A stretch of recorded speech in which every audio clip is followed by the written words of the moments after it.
Boa noite, esse é o domingo 24 de maio. Estamos em nossa série de mensagens servos, pensando no dia de hoje sobre visitar aqueles que dependem da nossa presença e palavra.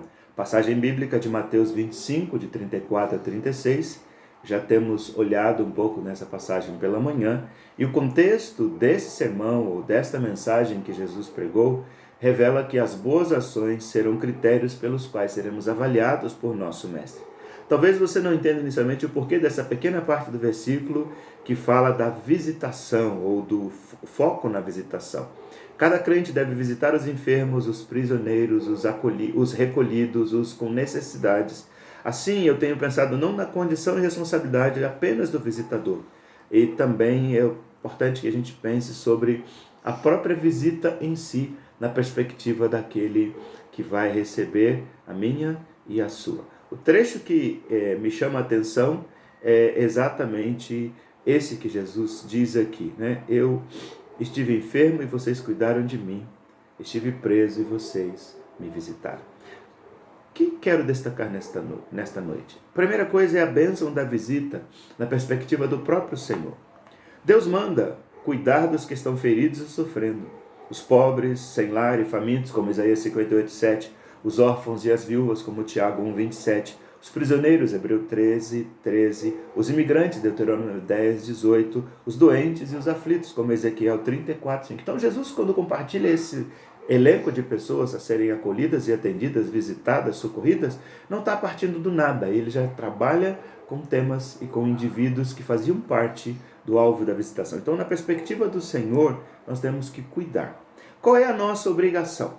Primeiro, nós devemos nos importar com as pessoas. Isso é mandamento do Senhor. Esse problema exige devida atenção, porque nós queremos seguir o exemplo de nosso Mestre. Como é a bênção da visita na perspectiva do enfermo ou do indivíduo a ser visitado? Ele se sente melhor quando é visitado. A visita de um irmão, de um amigo, até de um estranho não tira a dor de quem está sofrendo, mas faz com que a gente sinta-se melhor, acolhido, amado. Há emoções que são mais fortes do que a dor. Entre elas eu destaco a alegria de sabermos que somos amados e que alguém se importa conosco.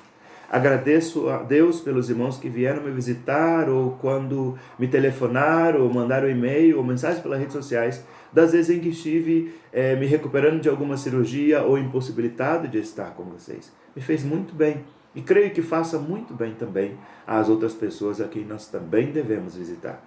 O enfermo, o visitado, se sente valorizado por aqueles que o visitaram.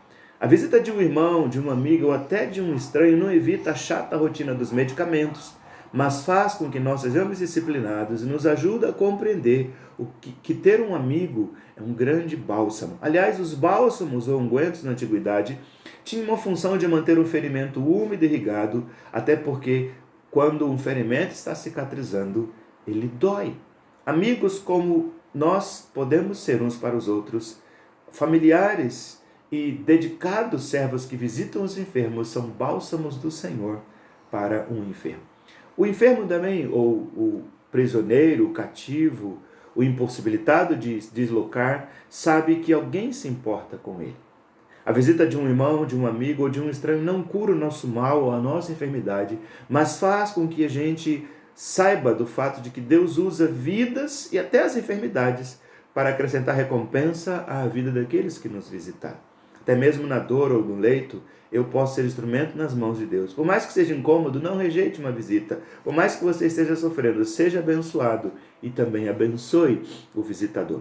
E como é a visita e sua bênção na perspectiva do visitador? Bom, primeiro a gente precisa pensar um pouco quais são os obstáculos para que nos envolvamos nesse ministério. O primeiro são os nossos medos, o medo de tomar de ficar contaminado com aquela enfermidade, o receio do que os outros possam pensar, tenho medo ou receio de que o problema seja maior do que eu possa resolver, eu tenho medo de ficar perto de uma pessoa doente. Então a gente precisa vencer esses medos, sabendo que o Senhor nos preparará o caminho e nos abençoará na jornada. Qual é a nossa grande oportunidade nessa questão da visitação? Sermos iguais a Jesus nesse mundo, oferecendo amor, oferecendo ajuda e oferecendo esperança. Como eu respondo pessoalmente a essa necessidade de visitar os enfermos? Isso você deve pensar. Eu quero ler 3 versos bíblicos. 1 João 3,17. Se alguém tiver recursos materiais, vendo seu irmão em necessidade, não se compadecer dele, como pode permanecer nele o amor de Deus? Em Mateus 25, 39 a 40 está escrito: quando te vimos enfermos ou presos e te fomos visitar. Jesus respondeu: digo-lhes a verdade, o que vocês fizeram a um dos meus menores irmãos, a mim o fizeram. E 1 João 3,18 diz: filhinhos, não amemos de palavra nem de boca, mas em ação e em verdade. A você que está saudável no dia de hoje, lembre-se que a vontade de Jesus é que sejamos solidários e empáticos com os que sofrem.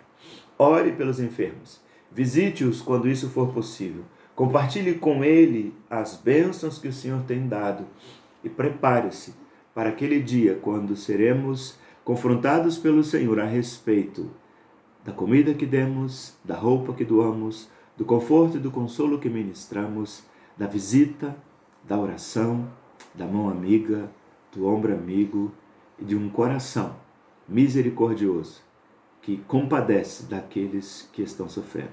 Não faça acepção de pessoas. Visite. Ainda estamos impedidos, mas as pessoas que precisam ser visitadas ainda estão carentes. Que Jesus te abençoe.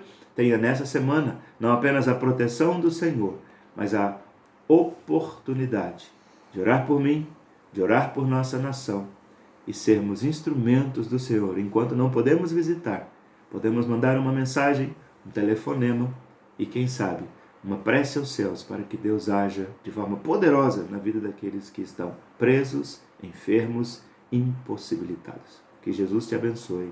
Amém.